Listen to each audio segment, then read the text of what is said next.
नमस्कार, मी ऋषिकरत. मित्रांनो, जर तुम्हाला आधार सेंटर घ्यायचं असेल तर हा व्हिडिओ तुमच्यासाठी अत्यंत महत्त्वपूर्ण ठरणार आहे. यासाठी काही नियम आहेत, काही अटी आहेत, काही सेवा शर्ती आहेत. त्या जर पात्रता तुम्ही धारण करत असाल तर महाराष्ट्र शासनामार्फत तुम्हाला आता मोफतमध्ये आधार सेंटर हे दिलं जाणार आहे. आता हे आधार सेंटर घेण्यासाठी तुम्ही महाराष्ट्राचा रहिवासी असणं गरजेचं आहे आणि ज्या तालुक्यामध्ये राहता किंवा ज्या मंडळामध्ये राहता त्या तालुक्यामध्ये व्हॅकन्सी निघालेली पाहिजे. व्हॅकन्सी निघालेली असली की तुम्हाला या ठिकाणी आधार सेंटर दिलं जाईल. आता कोणत्या जिल्ह्यामध्ये या जागा निघालेल्या आणि कशा पद्धतीने तुम्हाला हे आधार सेंटर दिलं जाईल याची ए टू झेड माहिती आपण या व्हिडिओच्या माध्यमातून बघणार आहे. त्या अगोदर मित्रांनो, आपल्या चॅनलवर जर तुम्ही पहिल्यांदाच आला असाल तर चॅनलला सबस्क्राईब करून ठेवा. असेच नवनवीन व्हिडिओ आम्ही तुमच्यासाठी घेऊन येतो. जर तुम्हाला काही विचारायचं असलं तर व्हिडिओला कमेंट करा. व्हिडिओच्या डिस्क्रिप्शन बॉक्समध्ये टेलिग्रामचा ग्रुप दिला आहे, त्यावरती तुम्ही अजूनही जॉईन झाला नसाल तर त्यावरती जॉईन व्हा. त्यावरती डायरेक्टली तुम्ही आमच्याशी बोलू शकता किंवा तुमचे प्रश्न आम्हाला विचारू शकता. नक्कीच आमची टीम तुम्हाला त्वरित प्रतिसाद देईल.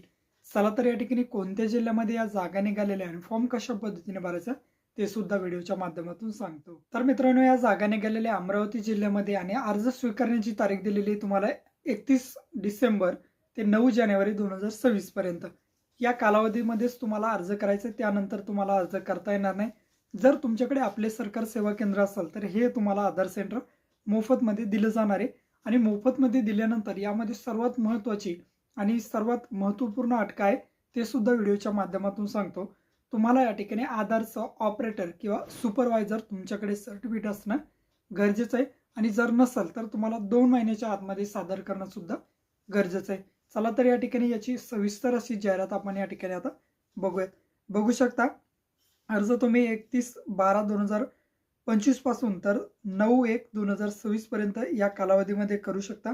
यासाठी तुम्हाला कागदपत्रे काय काय लागणार आहे तर यासाठी तुम्हाला सांगितलं आहे की तुमचं या ठिकाणी आपले सरकार सेवा केंद्र या ठिकाणी पाहिजे. यासाठी महत्त्वपूर्ण अशी पात्रता आहे.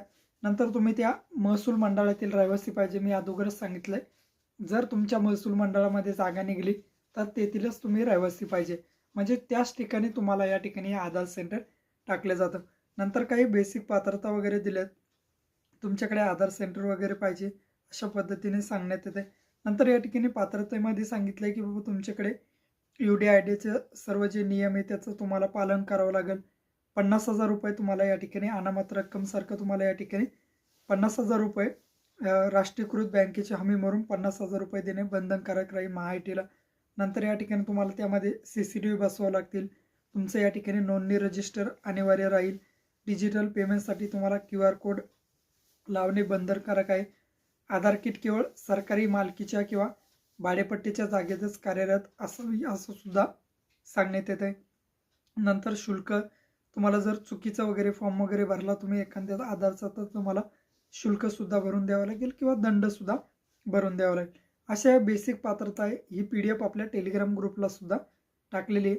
नंतर बघा, आधार संचासाठी निवड झाल्यानंतर ऑपरेटर किंवा सुपरवायझर परीक्षा उत्तीर्ण व वैध प्रमाणपत्र 2 महिन्याच्या आतमध्ये सादर करणं अनिवार्य राहील. अन्यथा आधार संच हस्तांतरित करण्यात येणार नाही. म्हणजेच तुम्हाला या ठिकाणी किट या ठिकाणी दिलं जाणार नाही आणि तुम्हाला किट द्यायची किंवा नाही याचे पूर्ण अधिकारी जिल्हाधिकारी कार्यालयाला राहतील असं सुद्धा सांगण्यात येत आहे.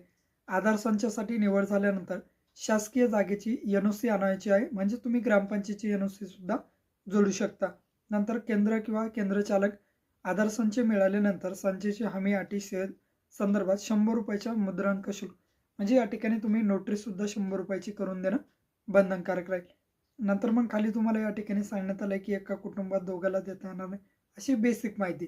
नंतर खाली तालुके दिलेत, कोणत्या महसूल मंडळामध्ये जागा वगैरे निघल्यात ते तुम्ही चेक करू शकता.